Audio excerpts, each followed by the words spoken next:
ৰাস্তা লাগা জিন্দাবাদ লাগিব নৰেন্দ্ৰ মোদী জিন্দাবাদ অসম চৰকাৰ জিন্দাবাদ ৰাস্তা লাগিব জিন্দাবাদ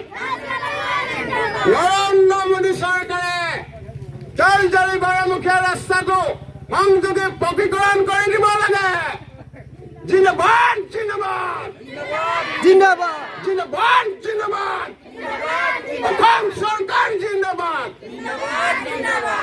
ডক্টৰ হিমন্ত বিশ্ব শৰ্মা জিন্দাবাদ